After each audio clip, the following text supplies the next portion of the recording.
में अखिलेश यादव की चर्चा जरूर करें। अखिलेश यादव की चर्चा इसलिए दोस्तों क्योंकि अखिलेश यादव पर गाज गिरी है। कहां से? चुनाव आयोग की तरफ से। चुनाव आयोग ने अखिलेश यादव को नोटिस भेजा है और ये जो मामला है ये बहुत पुराना मामला नहीं है, ताजा मामला है। विधानसभा चुनाव में अखिलेश यादव ने ये एक तरीके से उन्होंने आरोप लगाया था चुनाव आयोग पर कि 20,000 मुस्लिम और 20,000 यादव, इन लोगों का वोट काटा है चुनाव आयोग ने। और किसके कहने पर? बीजेपी के कहने पर वोट काटा गया है। तो यहाँ अखिलेश यादव को जिस तरीके से चुनाव आयोग ने नोटिस जारी किया, अखिलेश यादव ने नोटिस का जवाब देते हुए बकायदा, वो सबसे बड़ी बात ये है दोस्तों, हैरानी की बात यहाँ पर ये है कि अखिलेश यादव अपने बयान से पलटे नहीं है और उन्होंने ये जो आशंका उन्होंने विधानसभा चुनाव में जताई थी, यही आशंका नगर निकाय चुनाव को लेकर भी जता दी है। अब इस पूरे मुद्दे पर चर्चा करने के लिए हमारे साथ हमारी सहयोगी नेहा परिहार मौजूद है। बहुत बहुत स्वागत नेहा आपका। क्या कहना चाहेंगे आप यहाँ पर? देखिए आजम खान की देखिए चर्चा अलग से चल रही है। अब यहाँ पर अखिलेश यादव का मुद्दा बेहद गर्म है। अखिलेश यादव को नोटिस भेजा गया है चुनाव आयोग की तरफ से और उनसे जवाब मांगा गया है कि आपने जो तथ्य पेश किए, क्या आपके पास सबूत है उसका? तो इस पर क्या कहना चाहेंगे? अखिलेश यादव फंसेंगे यहाँ पर या फिर वो डैमेज कंट्रोल करने की कोशिश कर रहे हैं? देखिए जयंती, अगर हम यहाँ पर बात करें यादव परिवार को लेकर, जब से यहाँ पर मुलायम सिंह यादव का निधन हुआ उसके बाद से अखिलेश यादव चारों तरफ सुर्खियों में नजर आ रहे हैं। कभी किसी मुद्दे को लेकर, कभी मैनपुरी उपचुनाव को लेकर, कभी यहाँ देखा जा रहा है कि 2 से 3 दिन पहले चुनाव आयोग की तरफ से नोटिस आया था अखिलेश यादव को कि चुनाव आयोग ने उनसे सबूत मांगे हैं कि किस बिहेव पे उन्होंने यहाँ पर बीजेपी के ऊपर आरोप लगा दिया। तो देखिए यहाँ पर ही जायज सी बात है, यहाँ सबूत मांगने भी जायज है कि जैसे कि यहाँ पर अखिलेश यादव ने ये कहा कि यहाँ पर वोट काट दिए गए हैं, मुस्लिम वोट काट दिए गए हैं, तो यहाँ उनको सबूत पेश करने के लिए बोला गया है।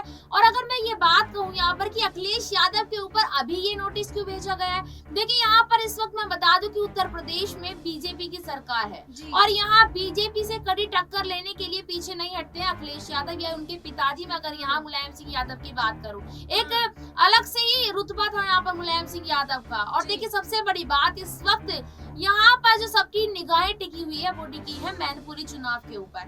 मैनपुरी का उपचुनाव यहाँ पर सारी पार्टियां दाव खेलने की कोशिश कर रही हैं, चाहे वो समाजवादी, चाहे वो बीएसपी हो, बीजेपी हो या फिर तमाम छोटी मोटी पार्टियां। यहाँ सबको पता है कि जब आजमगढ़ और रामपुर यहाँ पर अखिलेश के हाथों से निकल गया, वहाँ पर जहाँ हमेशा से समाजवादी पार्टी का दबदबा रहता था, तब भी दोनों जो जिले हैं वो निकल गए। तो अखिलेश अब यहाँ इस मैनपुरी को कैसे जीत पाएंगे?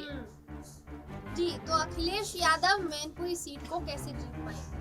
मैनपुरी सीट देखिए खाली है, जैसा हमारे सहयोगी ने बताया। मैनपुरी सीट पर मुलायम सिंह यादव पहले थे, सांसद थे।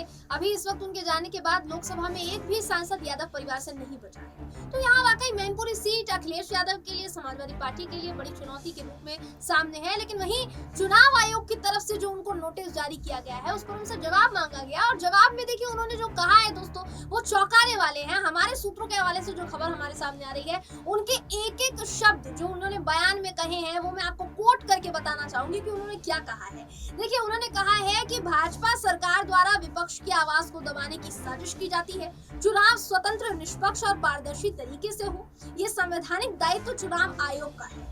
बिना किसी भय या प्रलोभन के प्रशासकीय तंत्र के दबाव से परे मतदान की प्रक्रिया सुनिश्चित करना भी चुनाव आयोग की जिम्मेदारी है। तो यहाँ अखिलेश यादव ने दोस्तों नगर निकाय चुनाव को लेकर एक तरीके से दोबारा आरोप लगाया है चुनाव आयोग पर। अब देखिए नेहा, यहाँ मेरा सवाल यही है आपसे कि अखिलेश यादव पर जो आरोप लग रहा था, पहली बात तो उन्होंने वो आरोप से पलटे नहीं। जो उन पर कहा गया, उनको नोटिस जो जारी किया गया उसमें उनसे जो जवाब मांगा गया वो पलटे नहीं उन्होंने, बल्कि दोबारा अब उन्होंने इस बात को दोहराया है कि हाँ धांधली हुई है और मुझे तो ऐसा लगता है कि नगर निकाय चुनाव में भी धांधली होगी। तो यहाँ आपको नहीं लगता है कि वो चुनाव आयोग से परेशानी मोल ले रहे हैं, क्योंकि आने वाले 3 चुनावों में उनको नुकसान हो सकता है ऐसे बयानों की? देखिए बिल्कुल जाहिर सी बात है, यहाँ पर नुकसान बहुत बड़ा झेलना पड़ सकता है यहाँ पर यादव परिवार को, या यूं कह लीजिए अखिलेश यादव को। अखिलेश यादव जिस तरीके से यहाँ अपनी प्रतिक्रिया दे रहे हैं, शायद मुझे लगता है कि किसी भी प्रतिक्रिया या बयान देने से पहले वो ये नहीं सोचते कि भविष्य में होगा क्या, और इसी वजह से आज समाजवादी पार्टी की नैया उन्होंने डुबो दी है। एक वक्त था जब मुलायम सिंह यादव की समाजवादी पार्टी का एक अलग ही नाम यहाँ पर चलता था। आज की तारीख में भी मुलायम सिंह यादव के निधन से पहले मुलायम सिंह यादव का एक अलग ही रुत उत्तर प्रदेश में देखने को मिला था। आप देख सकती हैं कि उनके अंतिम संस्कार में यहाँ दूर दराज से जनता इकट्ठी हुई थी, सिर्फ इसी वजह से क्योंकि उनका नाम ही यहाँ पर अलग से इस तरीके से बहुत ज्यादा यहाँ पर कह सकती हूँ कि देखने को मिला था।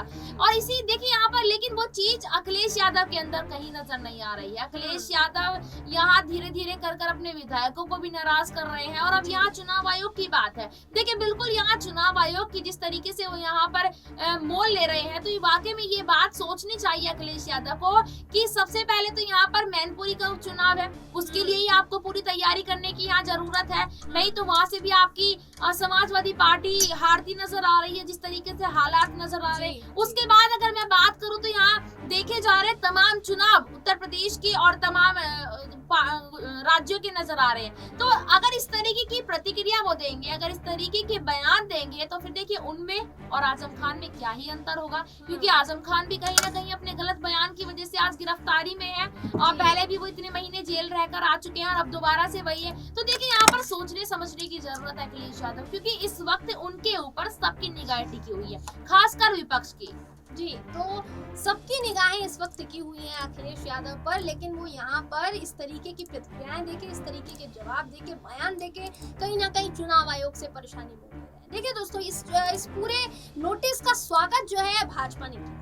भाजपा ने कहा है कि ये स्वागत योग्य फैसला है चुनाव आयोग का, और हम तो कह रहे हैं कि फैसला हो जाना चाहिए। जिस तरीके से यहाँ पर बोला है अखिलेश यादव ने, उसका जवाब उनको देना चाहिए कि उनके पास तथ्य हैं उस बात की कि नहीं है।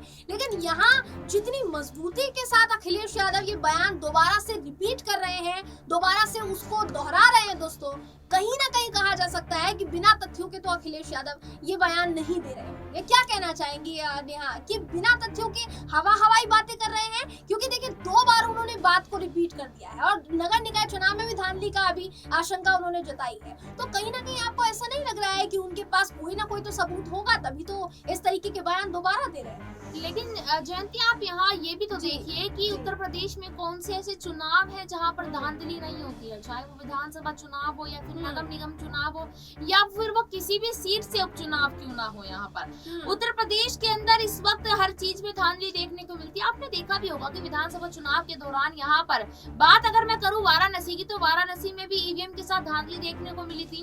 और कितने जिले ऐसे हैं, शायद अगर मैं नाम लेना चाहूँ तो लंबी लिस्ट उनकी निकल कर आ जाएगी कि हर जिले में यहाँ ईवीएम के साथ धांधली देखने को मिली थी। तो बिल्कुल कहा जा सकता है इस चीज को कि अखिलेश यादव के पास कोई पुख्ता सबूत होगा यहाँ पर, तभी वो इस मतलब कि ऐसा बयान देते नजर आ रहे हैं।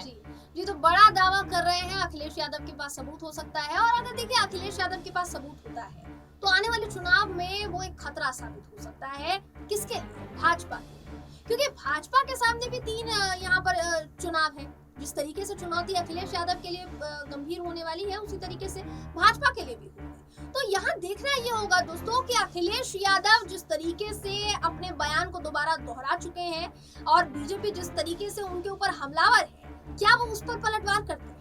क्या सबूत के साथ सारे जितने भी तथ्य हैं वो पेश कर पाएंगे चुनाव आयोग के सामने? सबसे बड़ा सवाल यहाँ खड़ा हो रहा है, और सवाल का जवाब जैसे ही मिलता है हम फिर से हाजिर होंगे।